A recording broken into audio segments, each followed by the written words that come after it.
안녕하세요. 저는 명품토익 윤하쌤입니다.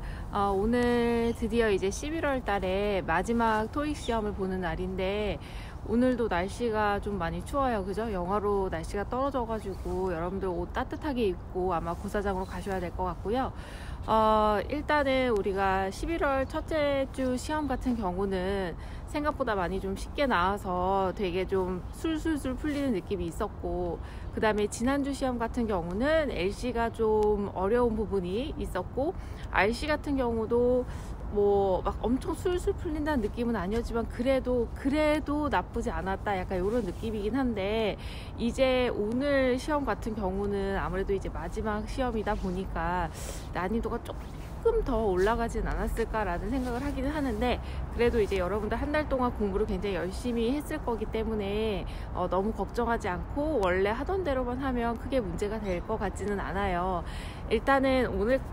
여러분들 뭐 시험 보러 가기 전에 살짝 정리를 해주자면, 우리 뭐 파트 5에 늘 나오는 애들이야 부사나 전치사, 접속사 구분하는 애들은 늘 나오는 거라서 그런 애들은 이제 피해갈 수 없는 애들이란 걸 어느 정도 아실 거고, 근데 이제 우리가 접속사 같은 경우하고 문제를 보면 접속사가 A, B, C, D에 다 깔려 있는 경우가 있고, 접속사하고 전치사하고 부사 이런 애들이 섞여 있는 경우들이 있잖아요. 그런데 이제 접속사가 다 깔려 있으면 그건 이제 어휘 문제다라고 생각을 하고 여러분들이 문제를 풀어주시면 되지만, 만약에 전치사나 부사랑 같이 섞여 있으면 어휘 문제만으로는 그게 해석으로만은 풀 수가 없는 부분들이 있기 때문에 꼭 기억을 좀 해줬으면 하는 거는, 우리가 한 문장, 마침표를 찍는 한 문장 안에는 필요한 접속사의 개수를 따질 때 필요한 접속사의 개수는 언제나 동사, 그 문장 전체에 들어가 있는 동사 개수의 마이너스 1이 돼야 된다는 걸 조금 기억을 하면, 비슷한 의미가 들어가는 뭐 예를 들어서 접속사랑 부사가 있었을 때 해석을 하면 문제를 풀어내기가 힘들잖아요. 얘도 정답이 될 거고 쟤도 될 것 같으니까, 그런 경우에는 이 공식을 대입을 하시면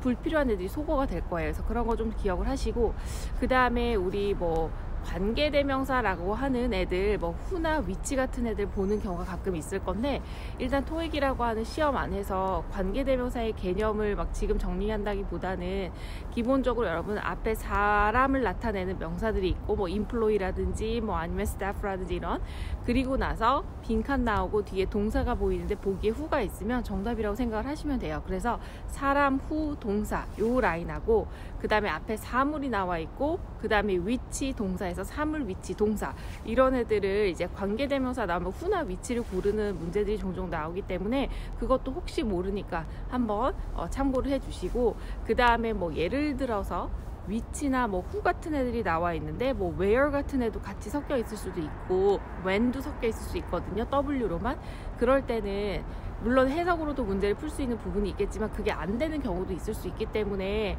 기본적으로 조금 기억하실 거는 뭐 위치라든지 우리가 알고 있는 후라든지 이런 애들은 기본적으로 불완전한 절을 뒤에 끌고 나와야 되고, when하고 where는 완벽한 절을 끌고 나와야 되기 때문에 문장 구조, 그것이 끌고 나오는 문장 구조를 보고서도 여러분들이 구분해낼 수 있다는 거, 그것도 같이 꼭 기억을 해주시면 될 것 같고요. 그 다음에 우리 뭐 전치사 같은 애들이 늘 나오는데, 전치사들 중에서도 좀 화려하게 생긴 전치사들이 있잖아요. 그래서 우리 뭐 무엇 무엇에 관하여라는 pertaining to 이런 거라든지, 아니면은 여러분들 알고 on behalf of 에서 누구누구를 대신하여라든지, 뭐 regardless of 뭐뭐랑 상관없이라든지, 뭐 according to 해서 뭐뭐에 관하여라는 뜻이라든지, 뭔가 우리가 그냥 단순히 in이나 at이나 on이나 of나 이런 것처럼 생기지 않은 그 이외의 전치사도 암기를 꼭 해서 가 주셔야 되는 부분. 그리고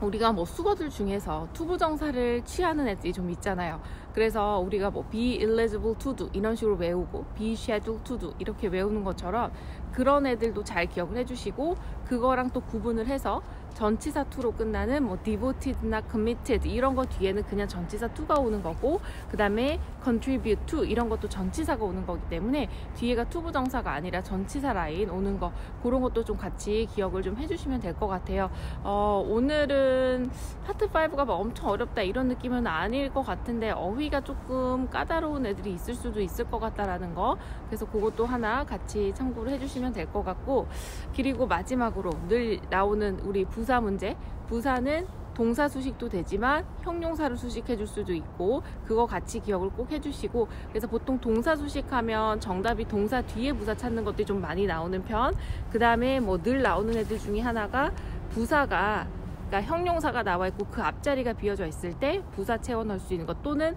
부사가 있고 그 뒤에 빈자리고 그 뒤에 명사 나오면 부사 뒤에 형용사 뒤에 명사, 뭐 요런 라인으로 해서 나오는 거 늘 나오니까 참고하시고, 마지막으로 여러분 인칭대명사 문제는 늘 나오죠. 인칭대명사 같은 경우는 소유격이 무조건 나와 있긴 할 건데, 소유격을 제일 먼저 정답이 되는지 한번 봐주세요. 그래서 소유격이 나오면 소유격이라고 하는 애 뒤에는 반드시 명사가 있어야 되기 때문에, 예를 들어서 빈칸 난데 team이라는 어떤 명사가 나오고 그랬을 때 보기에 her 이렇게 들어오면 her은 소유격도 되고 목적격도 되죠. 그래서 여기서 소유격 집어넣으면 그녀의 팀 이렇게 들어갈 수 있는 거니까 살짝 참고할 거, 인칭대명사 그 대명사 라인에서 소유격 her 될 수 있고요. his, 그쵸? his, s로 끝난 his, 그 다음에 it 이런 애들 전부 소유격 될 수 있으니까 그거 꼭 기억하시고, 인칭대명사로 나오는 문제들은 소유격을 제일 먼저 정답이 될 수 있는지 한번 봐주는 거, 그거 잊지 마시고 그렇게 해서 문제 풀어주시면 될 것 같아요. 어쨌든 오늘 11월 마지막 시험 한 달 동안 토익 공부하느라 굉장히 고생 많았고, 그 시험에서 좋은 결과 있기를